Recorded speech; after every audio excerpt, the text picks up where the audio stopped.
y'all. Welcome to the Old School Love Lounge, where we talk about dating and relationships and love in your 50s. Yes, we are. Today, we're talking about dating, online dating, getting out here, trying to find true love, all those good things. Topic. Oh, yeah. You've been on the dating apps, haven't you, Tone? I have. And it has been a doozy.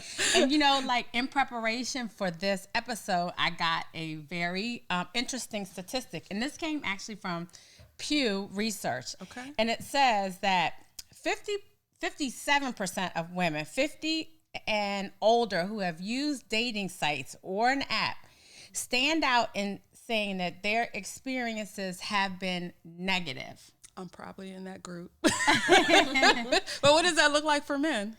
Take a guess. What do you think the percentage is for men? I'm going to go with 33. Give me some. Okay. Okay, that's close. Okay. 38% of men have had negative experiences on dating site. And it'd be interesting to find out why men have a more positive experience than women. Yeah, but you know who can talk to us about that? Who do you think? Our guest. Oh, yes. Very excited about our guest. I'm excited too because you found her on TikTok. Yes. Tony loves some TikTok. I do love TikTok. But you know, yeah, so our guest, very excited. Yeah. She's an expert in this field. So Yes. Kendall Lenice. Thank you so much for joining us. Thank Yes. you for having me. Yes, Kendall is affectionately known as the remix coach, which I just love because there's a meaning behind that remix. Yes. Can you talk to us a little bit about that? Sure. My saying is it's never too late to remix your life at any stage, age, or phase. And that's in our 50s, right? And many times over, I've had to remix my life and do things differently. And sometimes remixing your life is really a matter of life and death at times because you can't keep hitting your head up against a brick wall. At some point, you got to be able to remix that thing. So, Absolutely. Love that. Absolutely. So whether it's I love love, whether it's career, family, friendships, because you know you got to remix everything in life in order to start fresh and anew. And if it's no longer serving you or working, then you got to remix it. That's a word. Yeah. I love it. And you've been at this for a while. I have. Yeah. Like I always say 25 years, but it's probably like 27, Okay. 28. Okay. Yeah. Wow. Okay. Yeah. So I'm not new to you've this. seen a lot. You've seen how our thinking has evolved. Oh, yeah. Even over that time. Yeah. So I think that's important as we start talking about dating in your 50s because it's Yeah. going to look different than in our 30s. Oh, Which I think. 100%. Oh, for sure. Yeah, we dive into that first. Yeah. When we're just getting out here, what does it look like now versus when we were kind of getting our careers off the ground, maybe thinking about marriage and kids for the first time. But now Right. you have this group of people who have been married. Yeah. You know, they're now divorced or Yeah. never married, but in Yeah. their 50s and still looking for love. What does that look like? Well, I want to say it is possible. Okay. You know, you can find love in your 50s or it can find you. I know you're talking about dating apps. I had been on dating apps off and on since AOL chat room. Oh my wow. God. So I'm not new to that. She went way back. I went way, y'all remember we used to send those messages, right? You got mail. Because think about it. If you're busy and you're working, you're not hanging out in bars or, you know, even if you're going to clubs, you might just want to go with your friends and kick it and dance. You may not be looking for people. And then I believe there are quality people on the dating apps. I do believe that. Just like you would be a quality person and you're on there, I would be a quality person and I'm on there. So I do believe, so I'm interested in and fascinated with that statistic. But in your 50s, it is different because you're unapologetically you. True. At least you should be. You know, insecurities and different things like that. They're going to come to play because we're not who we were in our 30s. This is You know, true. things have changed, things have dropped, things have moved to the side, up, down. You know, Very true. It's just keeping it all the way 100. So it is going to be different, but it's only going to be as different as you make it. And I think it's less stringent. Because you're not trying to have kids. Right. You're not trying to see who's the best fit, who's going to be the best father. Right. You're really in a different space in your life where you want to enjoy life and you want someone to enjoy life with. Right. You can take it or leave it. You're not desperate. You're not out there like, well, let me just get, you know how some people say, I can't stand a piece of man just to have a man. No, you want one. And they have to be an asset and accompany you and add to you in a way that maybe in your 30s, the urgency might have been there. Sure. This one is like, okay, I'm still going to be me. I'm still going to do me. I'm still going to live my life. I'm still going to travel. I'm still going to see this. I'm going to go to the movies by myself or a museum or take myself out to eat. I don't think it's as rigid in your 50s, but it is scary for some who have never been married or hadn't had a significant relationship, and they don't even know what that looks like, or if they're coming off of heartbreak after heartbreak after heartbreak, and then they're like, please, I'm not changing. They're not changing. I got to find somebody who might be missing this, or who might be lacking that, who can't do this or can't do that.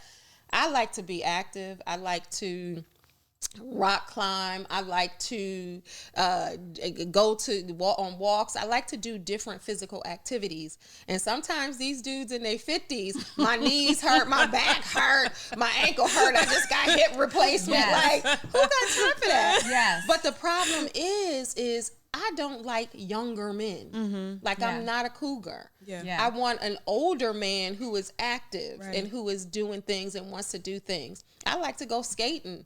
You know how many times I've been on the dating apps and going on dates, so like, you go skating? Well, I can't because the way my knees are set up and the way this is. I'm like, dude, really? Can we talk about like dating younger versus older? Because I think that's a conversation that Stacey and I have had quite often. Like, you know, for the very same reasons that you're speaking about. I mean, and to be like real transparent, we've talked a lot about in, you know, when it surrounds sex, because I think that one of the things that that we've, or I'm going to speak for myself, that I've noticed that at this age, you find a lot of men who are dealing with erectile dysfunction, right? And so it's like, do you go younger because, you know, as you get older, you know, this is an issue that a lot of men are really not dealing with, or they don't really want to deal with it. So then do you go to a younger guy, or do you try to, I guess, you know, walk out this challenge with an older, you know, a man your age? Yeah, that is a good point. And I know a lot of people are dealing with that, especially if men have diabetes. It's hard to get erect. You know, if they're dealing with, have other medication or other issues, it's hard to do it. You know, blue pill, you got to wait, I think, X amount of time. It's never in the moment kind of thing from what I'm hearing. They have to take it and then you have to wait for a minute and all of this other stuff. So I do believe that is an issue. It's not an issue for all men over their 50s. But a lot of men are experiencing that. And then a lot of women want youth because, you know, even though we're over 50, we're youthful. Right. Like, my age is over 50, but I don't feel that in any way. Yeah. In any way. So it's difficult if you're dealing with a man who is not as youthful. Or, you know, with sex, I think that is an issue for a lot of people, and that's why they go younger. And sometimes we're going to keep it real. Some younger men have it going on more than the older ones when it comes to being established, when it comes to business, when it comes to finances and different things like that. But then you're dealing with little kids. You're dealing with sometimes ex-wives or baby mamas. You're dealing with the insecurities of young men, dealing with an older woman, But then you're dealing with older men who may be set in their ways a little bit, or coming off of divorce, coming off of financial hardship, coming off of, you know, child support or whatever it is. And usually the older men are in a rebuilding season. Yeah, I feel like you're telling my stories. a lot of my experiences. Yeah, it's real. Right? It's real though. Right. It's real. It's real. So with all of that, a lot of that is communication, though, when you're out here dating and meeting people. So what are some of those questions we should be asking sort of in the beginning as we're dating some of these, let's say, older men, so that we can kind of get to the heart without driving them away or scaring them away, but just saying, like, what's your situation, so I know if I want to deal with it. And that's but you know what, that's real, and that's what comes in your 50s. Like, you don't have time to play games. You don't have time to waste. Let's just get right to it, right? Exactly. So what's the deal? Are you emotionally available? Can I be emotionally safe with you? You know, what's going on? What's in your situation? Are you divorcing? Are you separated? Are you in the same house as your ex-wife? Or you know, it's real situations situations that happen like that. Like, cut right to it. Like, who got time to be sitting there talking about pass the cheese, and you got 2 dates talking about, do you like grapes? Do you like mushroom? Are you allergic to onion? Like, some of that stuff, we just get right to it. Yeah, some like, of that stuff is irrelevant. Right, like, what's the deal? Absolutely. Because if all of these other things don't match up, I don't care if you are allergic to onions. Like, that's not going to be my place. That's going to be the next lady that's sitting in this seat because I'm gone. You know what I'm saying? So it's really like getting to the heart of it. And you want to see if a man is open and able to communicate. Because that's right there. And that's why I used to like online dating. I used to eliminate so many people. I'm just going to keep it all the way 100. Who couldn't read. I mean, who couldn't write. Yes. Who couldn't spell. Who couldn't put a sentence together. I'm reading this like, what are you saying, dude? Like, I can't even figure it out. That eliminates some people. So I loved that part of it. And are you able to express yourself in written form? Like, are you able to do that? And so, you know, you really want to just get to the questions that are important to you. Each woman has a different perspective or a different question that they want to ask that's important to them. So it's not like a one size fits all. Do you think that there are any questions that are like off the table that should not be asked, like when you're first getting to know somebody? Because sometimes certain questions can, you know, make a man or a woman 100% feel turned off 100%. Yeah. What? Well, you don't want to start with, do you suffer from erectile dysfunction? Like, that's not something that you want to bring to the table. Because then he talking about why we going to do it. Like, why you want to know? You want to know tonight? Listen, you need to know for later. Well, maybe the second or third date, because then you don't want him to think, unless you just want somebody's son. Yes. Maybe you know, do you have any health conditions that we might, but you know, with HIPAA and everything, maybe you don't want to ask that the first date. But I doubt if anybody would come out and say, "Oh, by the way." Now, if you see a prescription fall out their pocket, then it's free game. Like, what is that? You know, what's that for? Right. But I think that you can ask real conversations if they're over 50 as well. Like, do you mind if I be blunt? Can I ask you some few questions? Like, because I know. I wasn't sure when I was dating online. I wasn't sure if I wanted to get married again. Yeah, I wasn't sure. You know, I wanted to be that old couple at the cookout. Dang, they've been together 35 years. You know, they're still in a partnership, and so I was struggling with that. But in those moments, I was 100% sure that I wasn't going to do it again. Right. And I remember one guy sat there at the table and he almost cussed me out. Well, what you mean? Because I want to get married. I want to do. So we had that conversation. I think we had gone out 2 times. So we were already there and he brought it up. So don't feel that as a woman, you're going to have to be the one to always bring it up. Because these men out here, contrary to what people think, they are ready to commit.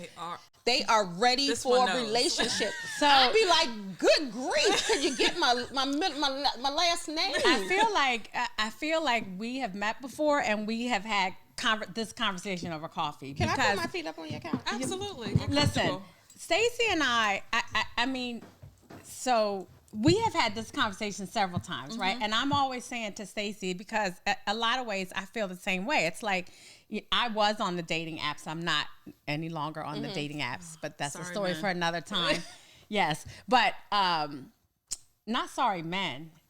Sorry because the men drove me off the app. Don't get to okay. Yeah. All. The experiences drove me off the app. But definitely you are right. I do feel like at this age, this 50 plus, they definitely want to get married. And I found myself having the conversation way too soon. Like the question would be, do you want to get married? And I'm like, well, this is only like the first, not do they want to get married to me, but like, is this something that you want? Yeah. Yeah. And if not, I need to keep it moving. Yeah. And see, a woman would never introduce that question. Well, we know we should, but maybe, but we don't, because we don't want to drive the person away. Yeah. Oh, these men they're not playing games. These men, one thing about the men, and that's a misconception. I agree. Men want a commitment. Men want to get married. Men want to be in relationship with you. Men want to take you off the market. They want to be clear in that. And they are making it clear out here. Like, they're not playing any games. I have not met a man online that didn't want a relationship or a commitment. So, Kendall, let me ask you something. Does this have to do with the fact that we're in the 50 plus age range? Because I feel like in my 20s and 30s, that was not the case. Definitely not the case. No. Yeah, I think in our 20s, we were more like kind of waiting, right? To see where the relationship was going and like, what are we doing? Yes. Are we committed? And now men are telling us point blank, like you said, like, this is what I want. And some people think that because men have done everything that they wanted to do in younger ages, I hear that often, and now they're ready to commit.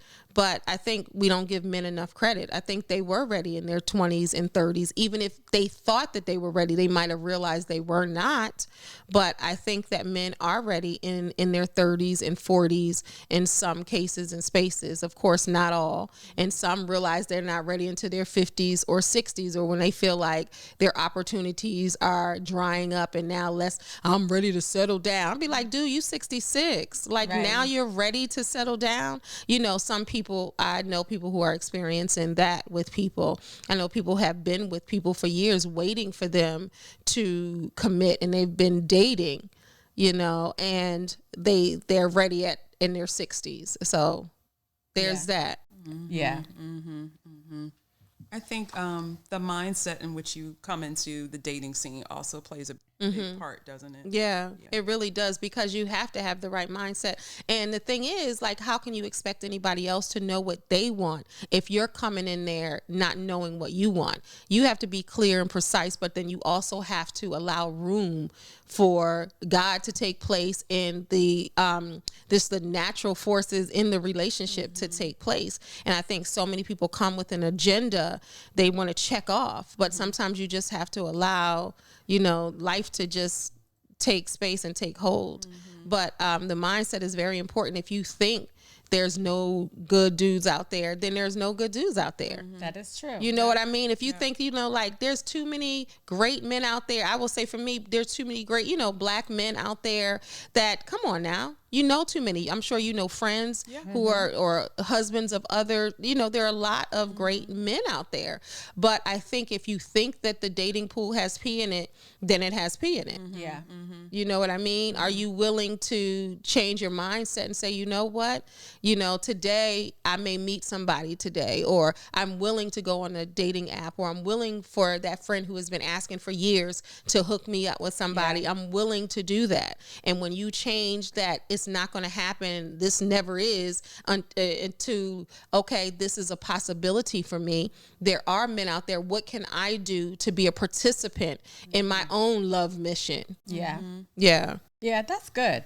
I mean, I think I've definitely been one that need a mindset remix. Yeah. I love it. Yeah. I think some of us are coming off hurt too, and 100%. jumping right back Yeah. in. Yeah. And dealing with other traumas that maybe we don't recognize because they're not maybe right at the surface, but 100%. they're there. Yeah. And they come into play when we're dealing with somebody. 100%. And I, as a healing coach, that's the first thing I get to. I talk about, okay, your unhealed is showing. So what is happening? Because it's not, I had someone that I coached. It's like, okay, I don't want it, love. I don't want, and I'm like, you do. I said, because you're saying that, but everything that you're doing, you're in preparation to find love. But because of your hurt and pain from the past, you're saying, no, I'm not trying to deal with these dudes out here. And it's because of the hurt and pain. So let's figure out why and how and who hurt you and move forward from that and really focus on what you really want. You know what I mean? People, if I ask someone all day long, what do you want in a relationship? They have no idea, but they'll tell you all day long and twice on Sunday what they don't want. Yes. But people don't know. And I'm like, that's where you have to start. So you have to get out of the dating game and you have to focus on what you want. Right. Because you're not going to bring that about if you have no idea. Then when a dude comes, he don't even do this, he don't even do. Well, you don't even do that for yourself. Right. Like, you're not even taking yourself out to eat, but you want somebody to take you out to eat. You don't want to pay for a concert ticket. You want somebody else to do it for you, but you're not doing that. Do the things that you want a man to do. So when he steps in, he's already in action. He's like, okay, I see she likes this. Yes. She likes to do this. Let me go do this. But if you're not doing something on your own, a man is not going to be apt to, go ahead and do it. And I think that's a good point, because, one of the questions that we, wanted to ask was, when you're going on a date, like, what are some of the expectations, right? I mean, I think that leads us, that's a good leading point to this question. Like, when you're about to date, women and men have different expectations. For example, like, who's going to pay for the date? Are we going 50-50? Who should call who should set up the date. These are things that I find, like, when I am on social media, these are some of the topics that really get men and women in an uproar. Right? Women have these expectations that men should be footing the whole bill. And then men feel like, if I'm footing the bill, what are you going to do for me afterwards in some cases? Or in some cases, they feel like the woman should be paying for the date or paying half of the date. Yeah. So, what are some of the ways that we can, as men and women, sort of work that out ahead of time, or manage the expectations? You mean like when you first meet somebody? Yes. Yeah. It's sad that we're still having that discussion in our 50s. Let's just put that out there. That very, very much so. Yeah. Most men who are old school, they're going to pay for the meal. Like, I've never had a problem with that. I've never even thought about that. Yeah. But if it was to a point where I had to pay for it, I would. And then as you start dating, you want to do things for each other. You don't want one person to just be giving, and you're sitting back taking. Right. And most people cannot match each other with maybe what they're doing, but you do the little things that you can do, to show that, hey, I'm a participant in this too. It's not just about me taking from you. I'm willing to give what I can give too. It may be smaller things or it may be larger things, depending on what it is. But I am old fashioned in that way, where if a man takes you out to eat, then he would pay. But it's not like I'm above paying. If he needed me to pay, then I got it. You know what I mean? And that's really what partnership is, and that's what you're looking for. So, what if a woman asks a man out? What's the expectation? If a man, and that's been a question too. If a woman asks a man out, normally what I have seen happen and what I have seen play out in my dating experience, or friends or people that I coach, is when a woman asks a man out, and if they're over 50, the man is still going to say, put your wallet away, I'm going to pay. That's how the old school. Now the young dudes. Y'all hear that? So okay, it's coming from the expert. Okay, I'm just saying. What I'm hearing from the young ones. I'm just saying. I was talking to a 21-year-old. She was like, "These dudes are trash." She was like, I literally had this conversation. She was like, "These dudes are trash." She said, "They're not like my daddy anymore." She said, She said, "I'm going older." She said, because they don't want to do nothing. She's like, these dudes want to live the soft life, and they want women to take care of them. But when you have a man over their 50s and they were raised a certain way, it's like they feel like that is their responsibility, if they're interested in you, to take good care of you. And it's not a thing where you would need them to do it. It's because they want to do it. It's not like you're going to require and say, okay, this is what you're going to do. You're going to pay for this. You're going to do this. It's not that way. And I think some women come off wrong and entitled, thinking, okay, this is what you got to do for me. They don't got to do nothing for you. Nothing for you. Right. And if you're just sitting back taking, you're never going to find something that's substantial and real. Right. You know what I mean? Yeah. So you're saying there should be some sort of reciprocity in this. Absolutely. In this situation. Because no man wants to feel like they're just being used for a meal. Right. Yeah. No man wants to feel like, okay, you're calling me now because you want to go out and you want me to spend my money. And I've heard women say this, well, I'm gonna just date him because it's a free meal, get seafood. Now, if you working in your 50s on trying to get a free meal, then you got bigger fish to fry. Literally, you need to work on something else. If you still out here, I'm just gonna say it. Can I say it? You can say tricking it. for meals. Right. That's a problem. Yeah. And I do hear men say that that's what women do, which I find incredibly unbelievable. Yeah, they do. It must be true though. Yeah, we hear it a lot. Yeah, but these men are out here dating. I remember one time I was dating app, and the guy was like, I was his last date of the day. I was dinner. He did breakfast. He had one date. Wow. And he had a second date, and he was a fine guy. I could see why he had his choices, which is fine. I didn't see when he told me, he was like, you the third. We were sitting, and he was like, I had 2 dates today. We're dating. I literally just met you, so I was very fascinated. I was in that. I was like, so what do you look for? He's like, I'm trying to find someone, and I'm intentional about that. Where some women might have been like, well, dang, I'm number 3. Well, he was like, I did pick you for dinner, and that's the law. I was like, okay, but it's still, I wasn't, upset. He actually, I think he lived around here, but yeah, that was so long ago. That was so long ago. Dude's probably married now and doing, but that was many, many years ago. But like I said, I told you I've been dating online for a minute, but it's so interesting. But when it's supposed to happen, it's going to happen, and it may not even happen online, or it may not happen the way that you think, or it may not happen with all the particulars. Like if I'm paying for dinner, you're paying for dinner, who said I love you first, you're supposed to do this. It's not even going to matter.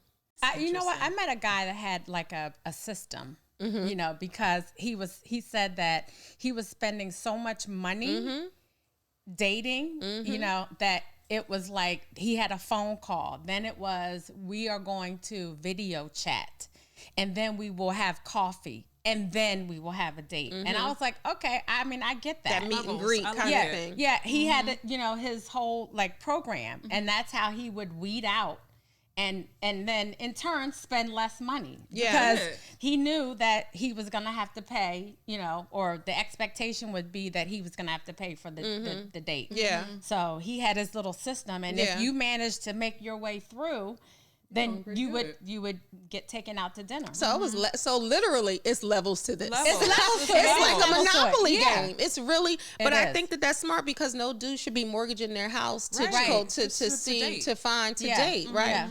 So I know online a lot of people will do that meet and greet. Yeah. They'll be like, okay, let's meet, at a coffee shop. Let's meet at a local restaurant. Let's meet for a walk. And I know, and I've talked to women about this, I know some women like, you ain't just meeting and greeting me. Like, I need a meal. Like, we're not meeting at Starbucks. Yes. I know a woman who is eating her words right now because they're on year 2 in their relationship. Yeah. And she was not going to go on the date because it was at Starbucks.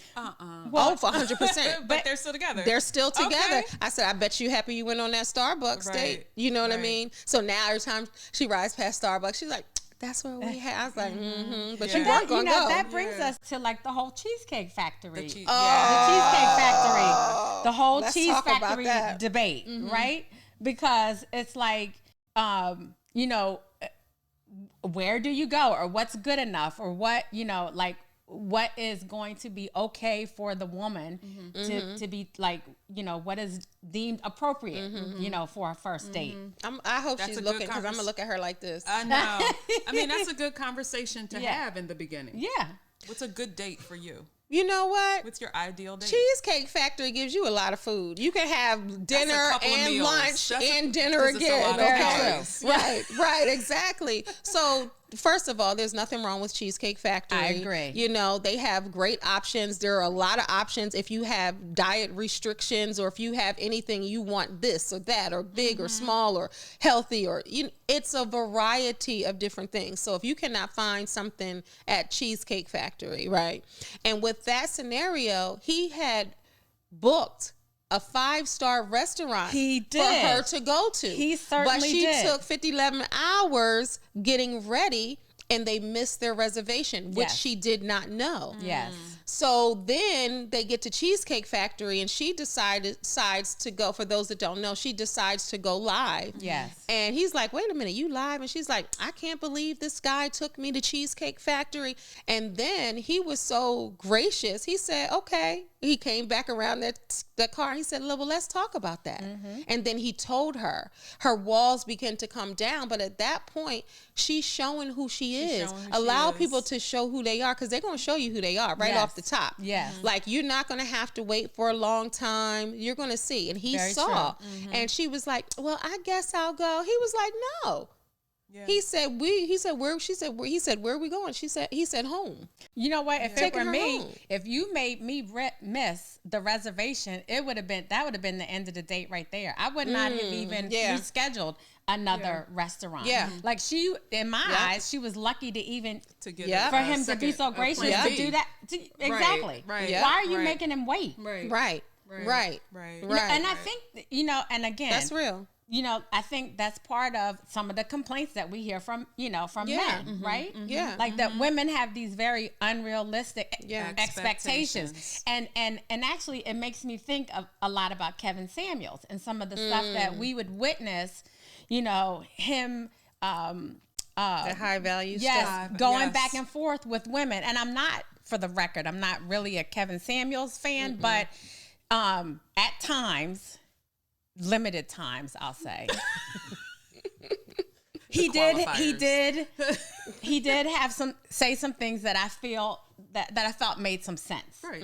Agreed. Agreed. So and I think, sometimes, the expectations of women are like way out in left field. And, like you said, if you're not doing some of the things for yourself, how can you expect somebody else to come in?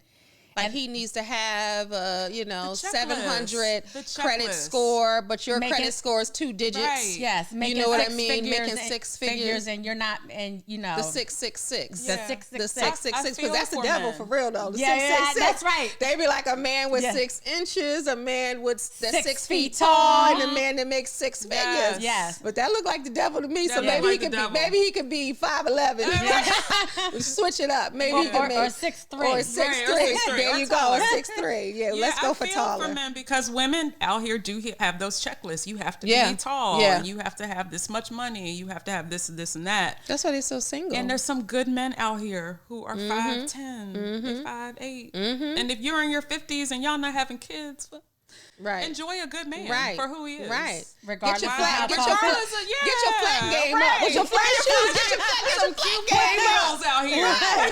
Not the kitten heels. Let's just go all the way flat. Let's just go all the way flat. The kitten, we can't do the kitten. I got a little one today, but no, it ain't no kitten heel though. But you just take it all the way flat. Right. And then, but you know what? You are missing out. A lot of women are missing out because they do have requirements. Like, I love tall. Period. But I would get, if the heart is tall, then I'm going to rock with that for a minute. So I have gone outside of my list to do that, because I think it's important to be able to look at somebody's heart, and if they're going to show you that. But it's important to ask the questions to men, like, for real, like, are you emotionally available? Like, are you still dealing with hurt and pain? Like, what is the deal? What's your heart space look like? Because you want to know. And then you can't ask a question you're not willing to answer. So that will start a deep conversation and a connection right there, because you're talking about real stuff. Yeah. You're not talking about where you live, how many acres you have, what kind of car you drive. There's so many men that tried to impress me with their cars that I didn't even know what the car was, to keep it all the way real. Like, that's not going to move me. When I used to be online dating and men would take pictures with their cars, oh my gosh, I would swipe right past, because you're showing me that's all you have to offer. You're in front of your house. You know what? That is one of my biggest pet peeves. Mine too. Listen, mine too. Don't take a picture. Mine too. This is the thing. Man, don't take a picture in front of your car and then be mad at the women you attract. The women you attract. That part. Like, for your car. That part. Don't take a picture. And then you know what else they do that I don't like is you take a picture in front of your car, and then, believe it or not, in your 50s, you still see people taking picture with money spread out. Man, you know what? That's like, such who a does turn that?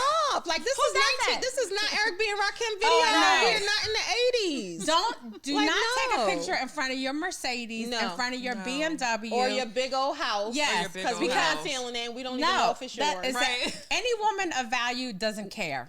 Like I mean, that you is cannot- not what we Yes. want to see. No, true. it's not. It's it not. really is not. So when I would see guys, or if you know how to take the perfect selfie, I'm not rocking with you. Yeah. That means that you've been in the mirror too long trying to practice that perfect That's a selfie. good one. I never need- thought about yes, that. I need you to be awkward when you're taking your picture. Like part of your head cut off. That you is know, interesting. it's a little low. You know, I don't need a man that's in there taking selfies all day or in the mirror. This is the thing too. Because you got a nice chest, that you're in the mirror taking a picture of you standing there looking, you know, they used to say back then, looking light skinned. You know how Yeah. people used to say, which is ignorant, but looking like you're sexy. You know what I mean? That used to be a thing. Like, no, Like, you're looking. You know, it's funny. Like there was a guy, and Stacey, I don't know if you remember this, that sent me the really inappropriate pictures of himself, like, and I was like, this is such a turn off. Like, why are you sending me? Ooh, let's talk about that. Yeah. So, yeah. So, like, Yeah. sending, and you would think, like, at this age, are you really sending like pictures of? I mean, it came like all the way down to the point where you would almost see something, but not quite. And I was like, I know what's coming next is, can you send me some photos? And they were not. That's like, such a turn off too. Isn't it? It is really a turn off. They ask you that. Yes, it's a turn off, and but that is what was happening on the apps, and like it's like, are we really doing that at this age? I just was talking about this yesterday. I have gotten D-pics in my Facebook Messenger. We're not even on a dating app. I mean, and then I look That's at the page, unbelievable. married man with several kids, Yeah. and several pictures. Yeah. Please don't send us unsolicited Agreed. D-pics. Agreed. Nobody wants to see that. I Yes. don't care how big it is. I don't care how old this is. And I don't care. Like, it's a turn off. Yeah. But I don't know why they think that it's okay to go ahead and send pictures like that when you didn't even ask for them. Because I don't know if it's like you said, or do they think that we're going to return the favor? I'm like, what about me makes you think that this is okay? That's the first thing I go to. Like, what did I do? What did I give off? What did I say? Because nothing about me should make you 100%. think that this is okay to send this to me. 100%. But it must have worked for some other woman. Well, That's yeah. the only reason Yeah. why they probably would That's a have, good because point. it was Right. okay. Maybe that's somebody it. else Or accepted they, it. or they think that's all they have to offer. You know what I mean? Because Yeah. somebody's working out of a space of insecurity, whether they have a big D or not. If they think that's the only thing that they have to offer, other than a conversation. And in one case, this guy was married.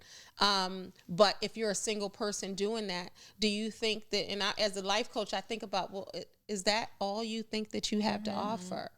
Like good sex, Yeah. a nice car, Yeah. a nice, beautiful home. You know, what else? What is on the inside? Right. Because that's really, at the end of the day, when we're in our 50s, of course, we want a man established. We want a man that's secure in all areas of life, not just financial security, but emotional security. We want physical security. We want financial security. We want to make sure that you're stable, because if we're trusting our hearts with you, we have to make sure that you can handle that. Yeah. And the first thing I ask is emotional security. Like I say, one of my love languages is feeling emotional secure. Like anything that I share with you, anything that I'm vulnerable with you, that I can trust my heart with you, that I know that it's a safe space. Like I'm not going to hear about what I told you a month later if you're upset. And then how are you when you're upset? Yeah. Like, do you not answer your phone? Do you That's lash important. out? Yes. I want to know how you are when you're upset. Will you still communicate with me? Will you let me know that you're upset? Like, these are questions that we need to be asking. Like, how Those do are you some good ones. communicate? Yeah. You know, when you're angry, because some men run. They shut down. They shut down all the way down, and you don't hear from them, or you don't know what's going on, and then they'll resurface. You know, so Yeah. that You think it's doesn't something work. you did. Right. You start right. questioning yourself. Exactly. Exactly. So you want to know, how are you? You know, how are you, during the seasons? Some people have seasonal depression. You think that something is going on, and it could be because they don't like the cold weather, or they don't like the snow.